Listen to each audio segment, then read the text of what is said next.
This is the I Will Teach You a Language podcast, episode 156. Welcome to the I Will Teach You a Language podcast. Weekly motivation and language learning tips to help you become fluent in any language. Now, here's your host, Ollie Richards. Hello everybody, good morning, welcome to the first episode of 2017. Happy New Year! Sanrin Failo. Akemashite omedetou gozaimasu. Or Akeome, as the cool kids say in Japan. Feliz Año Nuevo, Feliz Año Novo.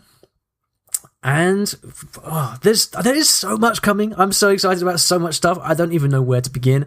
And so in this episode, I'm actually going to tell you about all the cool stuff that's coming up in 2017 and give you a way to get involved. Hopefully, we can get to meet each other some point this year. That would be really, really cool.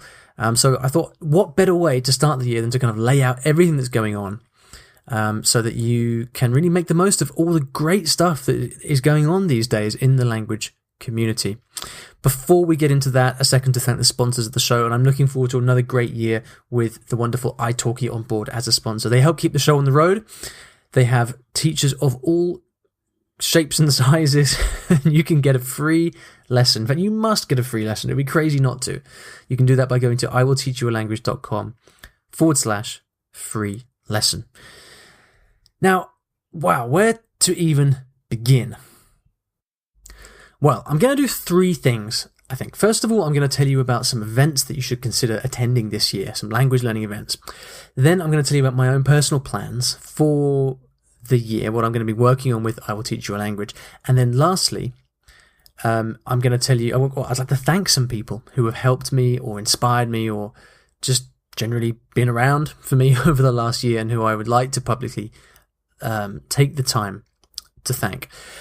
So let's crack on with these. Well, first of all, you must attend a language event this year. If you've never been to one, or you've been to one before and you want more, then there's some really, really great stuff coming up. And not only do you get to meet a lot of people at these events, but you just you make friends, you get inspiration, you get motivation to last for years to come for your languages. And if you're a language fan, you really should consider attending an event because they're just so much fun and so powerful.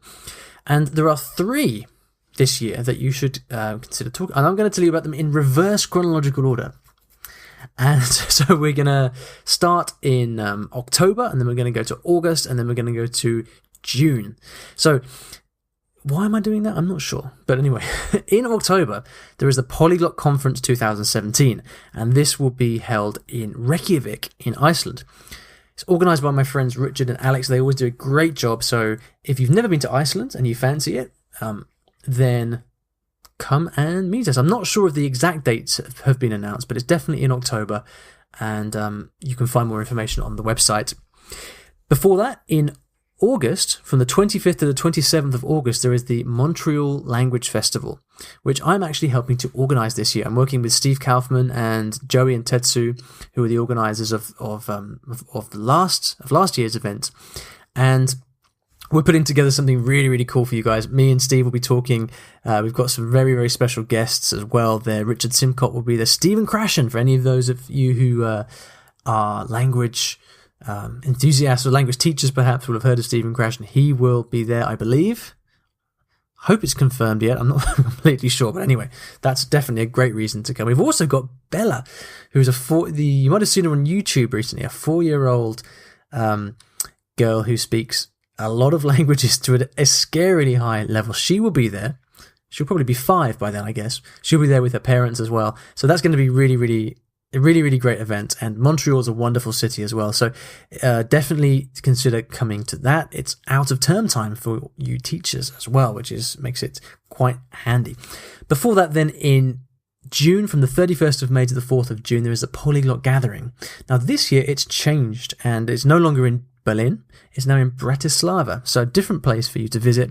And the links to all of these events will be on the show notes for this episode. Now, for some reason, a lot of these places haven't really got their act together with their websites, so it's a bit difficult to get information for some of them. So the best thing to do is to go through the show notes, and I'll give you the best link that you need, and that's iwillteachyoualanguage.com/episode 156 for that.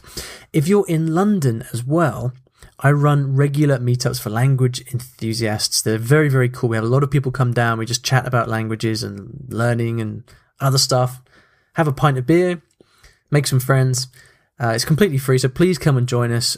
Again, the links to in fact, I'm just going to put the links to everything I mention in the show notes. Okay, so that's going to save me reading out tons of URLs. So again, that's iwillteachyoualanguage.com/episode 156. So lots of events. Please don't ignore this. Like, if you are one of these people who kind of sits at home and learns languages by yourself, I mean, that's great. I do the same thing. But also do consider getting out and attending some of these events, because they really can change your language life in many, many ways. Now, I've got a lot of big plans this year. And some of them are confirmed, some of them are not. Some of them I'm not allowed to talk about, which is very, very frustrating. But I want to give you an inkling of what's coming, so that you know what's on the cards, and if you'd like to get involved in some way, you can. The big priority for me this year is the Fluent Spanish Academy. It's an academy, I guess, a program that I launched earlier on in 2016, aimed at Spanish speakers, and it's aimed at those of you who are at the intermediate stage, which is kind of different. I chose a slightly different angle for this because it was something that I thought I could probably it's not so well served around the place, in targeting catering specifically for intermediate level learners. So I am going to really focus a lot this year on making that the best resource for Spanish learning on the internet. That's going to include a new beginner Spanish course as well. So if you're looking forward to learning Spanish this year as a beginner, then I'm going to have something for you very, very soon, so look out for that. There's one other big thing that I'm working on, which is the working title is Conversations. And you know how when I'm talking about language learning, I'm always saying how, like, one of the most effective things you can do as a learner is to listen and read. So listen to conversations, dialogues in the language you're learning, and then read the transcript at the same time. It's the secret sauce, really, for me. It's one of the best things you can do. But it can be difficult to find good dialogues. In lots of course books, they're too short, they're not very interesting, blah, blah, blah. And so I thought, well, let's just make a huge resource. Let's make some collections of really, really great, interesting, substantial, meaningful dialogues in different languages. Have the audio recording, have the transcript, have word lists, have everything properly produced, much like Glossika, actually, for those of you who are familiar with Glossika, much like that, except conversations and dialogues instead of sentences. This is a big project for me this year, and I think it's going to make a real impact on the world of language material for those of you who like to study by yourselves, who are independent learners. I'm going to be preparing some samples very soon, so make sure you're on my mailing list if you'd like to get information about that when it comes out. I'm very, very excited about this. If you have read any of my books of short stories as well, then you'll be very interested in something that's coming up. It's probably the biggest thing of all, actually, but unfortunately I'm not allowed to talk about it. So watch this space. I'll hopefully be able to make an announcement very soon about that. But for those of you who like reading, hopefully this is going to be a very, very, very interesting year, shall we say. I've also, it's funny, I've traveled a lot. I've been very lucky. I've traveled to many countries. I'm in Hong Kong right now. I'm going to Thailand in a couple of weeks.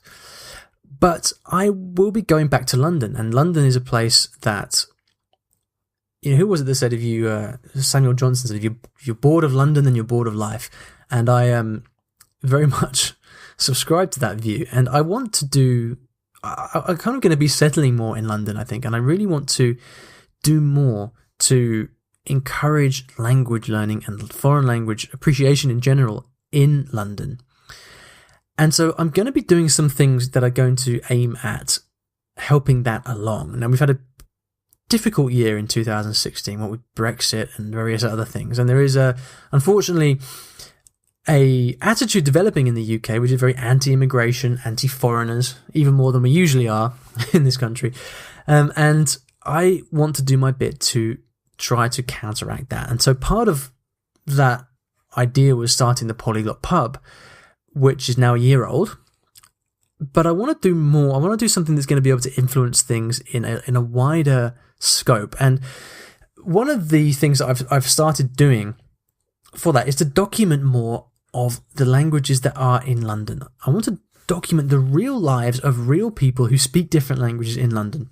And one of the ways I'm going to be doing that is with a new Instagram channel, where I'm going to be making little short videos of people that I meet who speak different languages.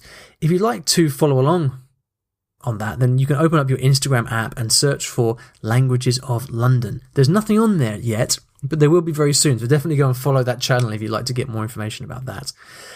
Apart from that, I hope to continue with a lot more podcasts, a lot more blogging. I haven't been very happy really with my blog content over the last year. I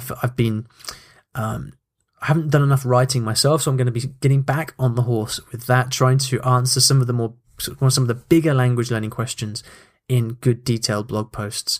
You know, I recently wrote a post called How to Learn 2 Languages at the Same Time, and it got such a great reaction.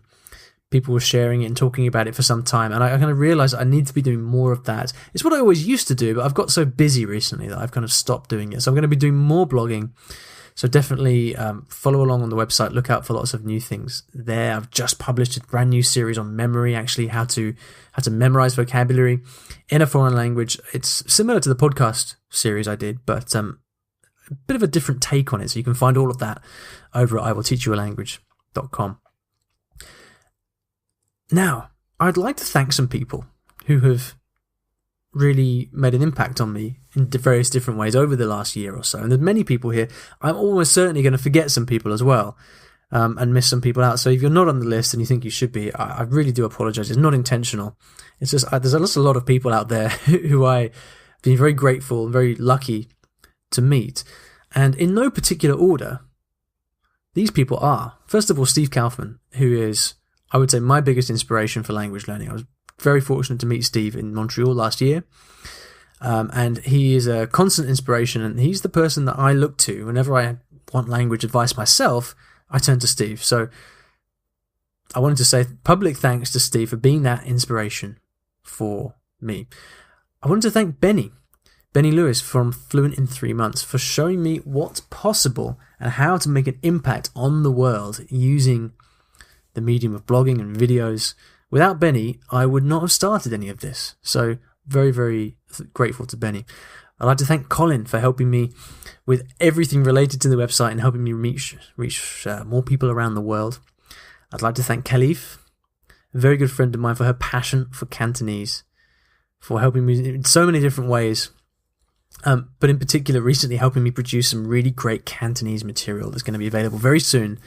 She's worked really tirelessly and is a huge... She loves her language. That's great. I love it when people are fans and passionate about their own language, and she is very much. And she's really helped me foster my own love for Cantonese and to learn. And I'm very grateful to have her as a friend. And she's now in London, which means we get to meet more often, which is fantastic. I'd like to thank Israel as well for all his help with translating some of this Cantonese material. Anthony for being a great friend, but also giving me lots of advice on all kinds of different things relating to the blog and other things like that. Tetsu and Joey for inviting me to help organise the Montreal Festival. Jan for being a great friend and a great travel companion. We have a secret mission coming up in probably May this year. We are going to be spending 2 weeks in... Can I announce? I don't think I can announce it yet. You'll have to wait. But we've got an amazing road trip coming up that we will be documenting on the YouTube channel, so look out for that. I'd like to thank Connor and Chris for being endless sounding boards for me bouncing around ideas and taking out my frustrations. I'd like to thank Robert in New Zealand for being the best follower, supporter, fan in the world. I couldn't wish for anyone, any bigger supporter than Robert for everything I do, so thank you, Robert. I'd like to thank Kru Nu, my amazing Thai teacher, for being a great teacher and for also putting up with my terrible lack of Thai study. Stu J for being my inspiration for Asian languages and for encouraging and inspiring me to continue. I'd like to thank Richard for being a great friend and also having endless conversations about languages, with many more to come, hopefully. I'd like to thank Amy for all her help getting blog posts out on time. Despite my lack of adherence to a good schedule. I'd like to thank italki for supporting the show and for keeping it on the road. I'd like to thank Shirley, who I recently met for a wonderful Japanese lunch here in Hong Kong. Great to meet you, Shirley, if you're listening. I'd like to thank Karen for showing me some of the coolest things around Hong Kong and for being an all-round great person.